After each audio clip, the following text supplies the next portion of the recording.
اعوذ باللہ من الشیطان الرجیم بسم اللہ الرحمن الرحیم۔ پروگرام کس کی پکار میں میں ہوں آپ کا میزبان سید فضیل عباس نقوی اور آپ دیکھ رہے ہیں NH نیوز۔ بانی پاکستان قائد اعظم محمد علی جناح رحمۃ اللہ علیہ نے اسرائیل کے متعلق یہ فرمایا تھا کہ یہ امت مسلمہ کے قلب میں ایک خنجر کی مانند ہے، یہ ایک ناجائز ریاست ہے جسے پاکستان کبھی تسلیم نہیں کرے گا۔ قدس کی آزادی در حقیقت فلسطین کے مظلوموں کی آزادی ہے۔ یوم القدس کی آزادی در حقیقت اسرائیل کی نابودی اور اسلام کی فتح کا دن ہے۔ آج ہماری خوش قسمتی ہے کہ ہمارے ساتھ موجود ہیں آن لائن کال پر حجت الاسلام والمسلمین مولانا سجاد حسین صاحب۔ ہم ان کو اپنے پروگرام میں خوش آمدید کہتے ہیں۔ السلام علیکم ورحمۃ اللہ۔ وعلیکم السلام ورحمۃ اللہ۔ مولانا صاحب، آپ سے ہم یہ پوچھنا چاہیں گے کہ ہم یوم القدس کیوں مناتے ہیں؟ اعوذ باللہ من الشیطان الرجیم، بسم اللہ الرحمن الرحیم، الحمدللہ والصلاة والسلام علی رسول اللہ۔ سب سے پہلے میں آپ کا شکر گزار ہوں کہ آپ نے موقع عطا فرمایا کہ اس موضوع کے اوپر میں گفتگو کر سکوں اور چند عرائض آپ کی خدمت میں پیش کروں۔ جی جہاں تک آپ کے سوال کا تعلق ہے کہ ہم یوم القدس کیوں مناتے ہیں، جی اس سے پہلے ایک سوال ہونا چاہیے اور وہ بنیادی سوال ہے کہ ہم اسرائیل سے دشمنی کیوں رکھتے ہیں؟ جی بسم اللہ۔ اسرائیل کے خلاف ہماری دشمنی کی بنیاد کیا ہے؟ جی عموماً یہ سوال کیا جاتا ہے کہ دشمنی ہوتی ہے کہ آپ کا منطقہ، آپ کا علاقہ قریب ہو، کچھ زمین کا مسئلہ ہو جائے، کچھ پانیوں کا مسئلہ ہو جائے، یا اس طرح کے کچھ اور مسائل ہوں جس کی وجہ سے ایک ملک کی دوسرے ملک کے ساتھ دشمنی ہو جاتی ہے۔ بالکل اس طرح کا کوئی مسئلہ نہیں ہے، دور ایک جگہ پر موجود ہے اور اس وقت دنیا کی نگاہ میں وہ ایک سپر پاور بھی ہے۔ کیا مسئلہ ہے کہ ہم اس کو اپنا دشمن گردانتے ہیں؟ اس کے ساتھ اگر اس دور میں دوستی کر لی جائے تو یہ بہت بہتر ہے۔ دشمنی ہم نے کیوں رکھی ہوئی ہے اس کے ساتھ؟ یہ ایک سوال ہے جو عموماً عام فہم لوگوں کے دلوں میں موجود ہوتا ہے۔ بالکل درست ہے۔ آپ اس سوال کا جواب دینا چاہیں، سب سے پہلے یہ سوال واضح ہو جی اس کا جواب دینا چاہیں تو ہم یہاں سے بات شروع کرتے ہیں کہ دو ایسی قومیں ہیں جن کے پاس یہ نظریہ موجود ہے کہ وہ دنیا پر حکومت کرے گی۔ بالکل۔ ایک ہے یہودی قوم یعنی اسرائیل کی صہیونزم، اس کا یہ نظریہ ہے کہ ہم نے دنیا پہ حکومت کرنی، اور وہ اپنے اس نظریے کو عملی کرنے کے لیے وہ کوشاں ہیں۔ انہوں نے اس کی پلاننگ کی ہوئی ہے، انہوں نے اس کی اسٹریٹجک پلاننگ کی ہوئی ہے، حتیٰ 100 سال آئندہ تک اس کو تقسیم کیا ہوا ہے کہ پہلے سال میں کیا کرنا ہے، 5 سال میں کیا کرنا ہے، 10 سال میں کیا کرنا ہے، 15، یعنی انہوں نے باقاعدہ پلاننگ کی ہوئی ہے اور اس کے اوپر باقاعدہ بجٹ جو ہے نا وہ اس کام کے لیے رکھتے ہیں اور اس کے اوپر خرچ کر رہے ہیں۔ جی یہ ان کا نظریہ ہے۔ بالکل اسی طرح اس کے مقابلے میں ایک قوم ہے جو حضرت امام زمانہ عجل اللہ تعالی فرجہ شریف کو اپنا امام مانتی ہے، بے شک، اور اس بات کے اوپر قائل ہے اور ان کا یہ نظریہ ہے اور یہ ان کا عقیدہ ہے کہ یہ امام جب تشریف لیں گے تو یہ پوری دنیا پر حکومت کریں گے۔ بے شک۔ یہ دو قومیں ہیں جن کے پاس نظریہ ہے۔ ایک وہ قوم ہے، یہودیوں کے پاس یہ نظریہ کیوں ہے؟ یہودیوں کے پاس نظریہ یہ ہے کہ وہ کہتے ہیں کہ یہودی جو ہیں یہ سب سے اعلیٰ نسل ہیں، چونکہ اعلیٰ نسل ہیں بس ان کو یہ حق ہے کہ یہ دنیا پر حکومت کریں، اور مکتب اہل بیت کے ماننے والے کیوں یہ نظریہ رکھتے ہیں کہ ہم نے دنیا پر حکومت کرتی ہے؟ یہ کہتے ہیں کہ خدا کا یہ وعدہ ہے ان الارض یرثها عبادی الصالحون، کہ اللہ نے زمین پر وہ نیک بندوں کو بنایا ہے، اور اللہ نے اپنی ایک حجت کو عالم غیبت میں رکھا ہوا ہے اور وہ تشریف لائیں گے اور یہ دنیا جس طرح ظلم و جور سے بھر چکی ہوگی وہ تشریف لائیں گے اور اس کائنات کو عدل و انصاف سے بھر دیں گے۔ بس یہ دو نظریے ہیں جو ایک دوسرے کے مقابلے میں کھڑے ہیں۔ وہ بھی دنیا پر حکومت کرنے کے لیے تیار ہیں اور اس کی پلاننگ کر رہے ہیں، اور ادھر مکتب اہل بیت کے ماننے والوں کا بھی نظریہ یہ ہے کہ ہم نے دنیا پر حکومت کرنی ہے، بے شک، اور ہم نے خلاف حکومت الہیہ کا قیام کرنا ہے، ولایت الہیہ کو ہم نے دنیا پر نافذ لاگو کرنا ہے۔ جی جی اب یہودی کوشش کر رہا ہے، یہودی کو بھی یہ معلوم ہے، صہیونزم کو بھی یہ معلوم ہے کہ جس جگہ پر بھی مکتب اہل بیت سے تعلق رکھنے والا فرد موجود ہے وہ یہ نظریہ رکھتا ہے اور پھر بیٹھا ہوا نہیں ہے، وہ کوشش بھی کر رہا ہے۔ بالکل اسی طرح بس انہوں نے پلاننگ کی ہوئی ہے کہ کس جگہ کے مکتب اہل بیت کے رہنے ماننے والوں کے خلاف کیا کرنا ہے۔ بالکل پاکستان کے لیے علیحدہ پلاننگ ہے، کس طرح ان کو آپس میں ڈیوائیڈ کر دینا ہے، ان کو آپس میں لڑانا ہے۔ افغانستان والوں کے لیے علیحدہ پلاننگ ہے، عراق والوں کے لیے علیحدہ پلاننگ ہے۔ یہ انہوں نے ان کے منطقے، ان کے علاقے اور ان کے اپنی صورتحال کو سامنے رکھتے ہوئے آج کے یہودیوں نے یعنی صہیونزم نے پلاننگ کی ہوئی ہے۔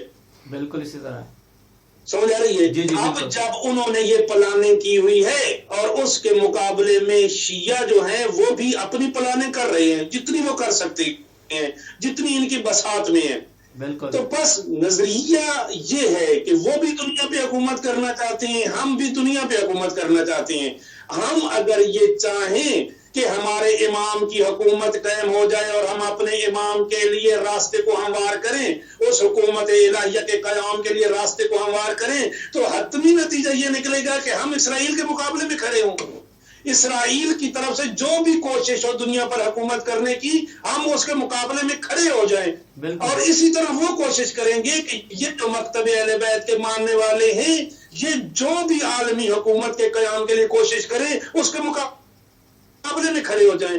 کیوں؟ اس لیے دونوں کی آئیڈیالوجی میں مسئلہ ہے، لیکن ایک فرق کے ساتھ کہ مکتب اہل بیت کے ماننے والے حکومت الہیہ کو قائم کرنا چاہتے ہیں، عدل و انصاف کو قائم کرنا چاہتے ہیں، حجت خدا کی حکومت کی مدد کرنا چاہتے ہیں، اور ادھر وہ اپنی نسل کی برتری کے لیے کام کرنا چاہتے ہیں۔ بس ہمارا اسرائیل کے ساتھ جو مقابلہ ہے یا اسرائیل کے ساتھ ہماری جو دشمنی ہے وہ ہمارے ذاتی مفادات کی وجہ سے نہیں ہے، جی جی وہ کسی کی اندھی تقلید کی وجہ سے نہیں ہے۔ ہماری اسرائیل کے ساتھ دشمنی ہماری آئیڈیالوجی کی وجہ سے ہے۔ ایک یہ دوسری بات، اسرائیل یہ غاصب ہے اور اس نے غصب کیا ہے۔ غاصب جو ہوتا ہے وہ ظالم ہوتا ہے، اور ظالم کے مقابلے میں کھڑا ہونا یہ انسانی فطرت بھی اس کی اجازت دیتی ہے، بلکہ حکم دیتی ہے، انسانی عقل بھی حکم دیتی ہے، اور شرع مقدس بھی اس کا حکم دیتا ہے۔ بس حجت باطنی اور حجت ظاہری دونوں یہ حکم دیتے ہیں انسان کو کہ یہ ظالم کے خلاف کھڑے ہو جائیں۔ بس چونکہ وہ ظالم ہے اور غاصب ہے، ہم اس ظالم کے خلاف آواز اٹھا رہے ہوتے ہیں۔ مولا متقیان علی ابن ابی طالب علیہ الصلوۃ والسلام کی وہ وصیت جو انہوں نے اپنے فرزندان سے کی، وہ صرف فرزندان کے لیے نہیں تھی، وہ ہم سب شیعان حیدر کرار کے لیے تھی۔ وہ کیا تھی؟ وہ یہ تھی کہ کونا للظالم خصما، کہ ظالم کا ہمیشہ دشمن رہنا، وکونا للمظلوم اولا، اور ہمیشہ مظلوم کا ساتھ دینا۔ بس اسرائیل کے ساتھ ہماری جو دشمنی ہے وہ آئیڈیالوجی کی بنیاد پر ہے، وہ نظریات کی بنیاد پر ہے، اور وہ بصیرت کی بنیاد پر ہے، نہ کہ تقلید کی بنیاد پر۔ بالکل یہ سوال جو عموماً کیا جاتا ہے۔ یہاں رکے جو پہلے آپ کیا تھا۔ جی جی میں یہاں پہ رک کے ایک اور آپ سے سوال کرنا چاہوں گا اسی آپ کی بات سے۔ یہ جو دشمنی ہے اسرائیل کے خلاف، یہ فقط تشیع کی دشمنی ہے یا پوری ملت اسلامیہ کا یہ حق بند ہے کہ وہ اسرائیل کو اپنا دشمن رکھے؟ دیکھیں بات یہ ہے کہ میں جب یہاں پر کہہ رہا ہوں کہ مکتب اہل بیت کے ماننے والے، یہ ہمارا نظریہ صرف یہ نہیں ہے کہ امام زمانہ عجل اللہ تعالی فرجہ شریف تشریف لائیں گے، مہدی موعود تشریف لائیں گے اور دنیا پر حکومت قائم کریں گے۔ اس آئیڈیالوجی کے حوالے سے بھی جتنے بھی مکتب اہل بیت کے علاوہ جتنے بھی مکتب اسلام کے ساتھ تعلق رکھنے والے ہیں وہ بھی یہ نظریہ رکھتے ہیں